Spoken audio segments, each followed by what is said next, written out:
Indramayu.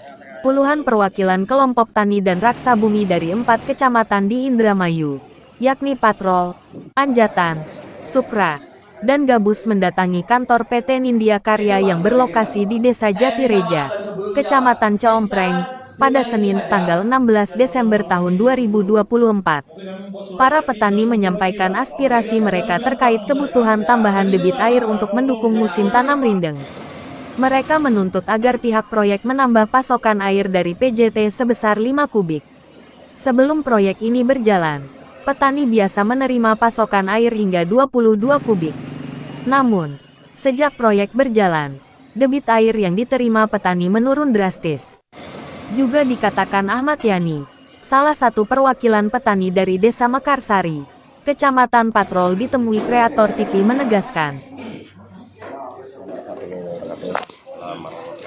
kami dengan hormat dengan PT atau perusahaan proyek yang ada di Salam Dharma ini mengenai pelaksanaan, kami sebagai masyarakat petani membutuhkan air tergendala. Dengan kebutuhan air itu kami sudah 1 musim tidak melakukan aktivitas pengelolaan pertanian. Adanya proyek-proyek abrasi yang ada di saluran yang mengalir ke sumber pangan atau ke sawah-sawah petani. Nah, maka kenapa kami datang ke sini? Kami ingin mengajukan kepada pemerintah bagian kepengurusan, baik pun kementerian mengenai Menteri Pertanian atau kepengurusan bagian EWS itu segera disikapi. Nah, tolong jangan adanya proyek akhirnya membuat petani dirugikan. Kita tidak mau, apalagi ditambah sekarang adanya undang-undang presiden kita Pak Prabowo digencarkan bahwa ketahanan pangan. Tapi kenapa petani sekarang dirugikan karena adanya proyek? Itu saja yang kami sampaikan. Saya minta kepada pemerintah segera disikapi mengenai kekurangan air petani ini yang ada di Desa Mekarsari, baik Patrol, Anjatan, Kandang Aur, Indramayu. Itu saja. Sekian dan terima kasih. Assalamualaikum warahmatullahi wabarakatuh. Semoga pemerintah memperhatikan rakyat telah menyampaikan kepada pemerintah segera disikapi.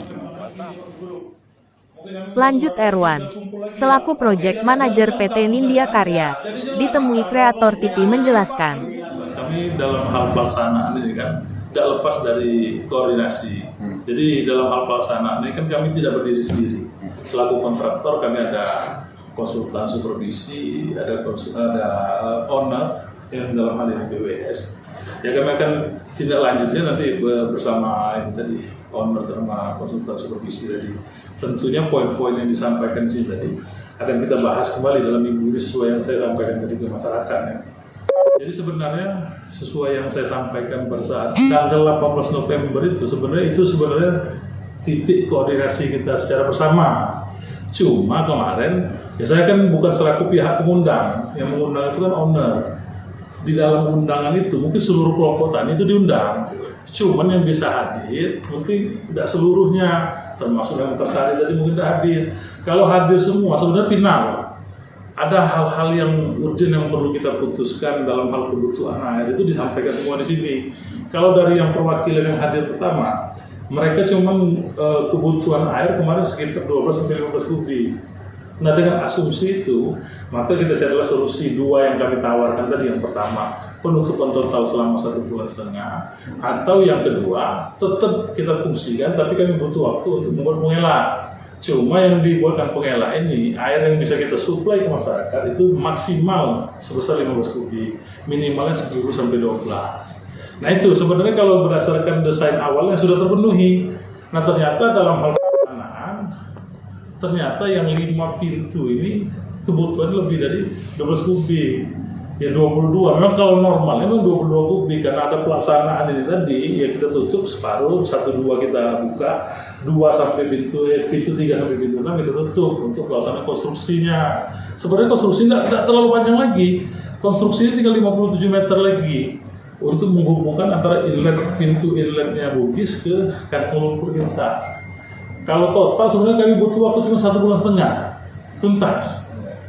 Nah itu kan sekitar 3 segmen itu kira-kira. Jadi untuk tindak lanjut yang tadi ya kami akan berkoordinasi ke pihak owner dan konsultan supervisi, mungkin yang terkait nanti PJT juga ada pihak Komir juga, UPI. Ya kemungkinan tadi saya sudah komunikasi dan telepon ke PBK. Kemungkinan besar mungkin dibuatkan undangan lagi sehingga bisa duduk bareng di sini. Ya nanti akan dicarikan solusi. Karena kalau tadi asumsi dan kekurangan 5 kubik per detik tadi, itu kan tidak main-main Pak pompanya.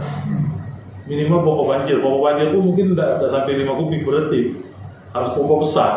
Jadi kalau pompa besar kan tidak umum. Kalau umum, di mana saya sewakan, tidak ada masalah. Nah kalau tidak umum ini perlu dibahas. Ya mungkin ada alternatif juga. Mungkin dengan pembagian air tadi bergilir. Oke, secara teknis ya keberadaan air yang ada di Waduk Salam Dharma sesuai kebutuhan memang mumpuni Pak ya, keberadaan airnya ya Pak ya. Mungkin kendala dengan suplai air ya, gelontoran air dari Waduk Salam Dharma yang sekian kubik itu tidak nyampe secara maksimal ke lokasi titik-titik yang sudah ada jadwal yang dari PJT. Apakah ada dampak dari pekerjaan proyek ini Pak barangkali ini? Ini sebenarnya dampak pekerjaan sebenarnya.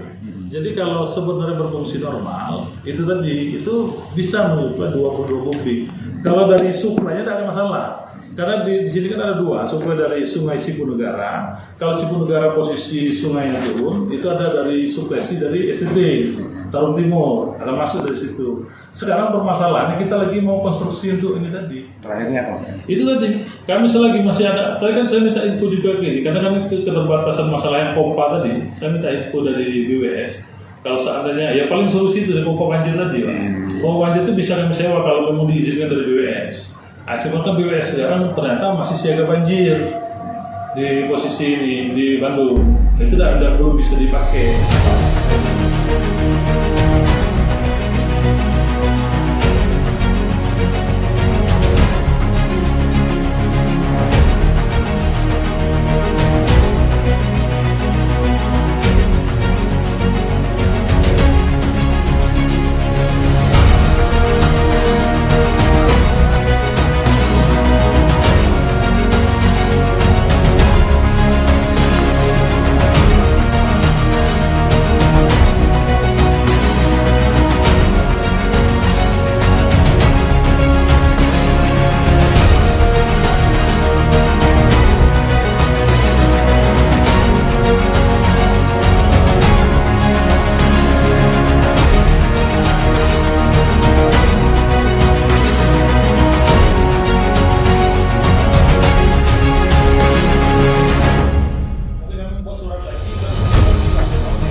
Kreator TV menyiarkan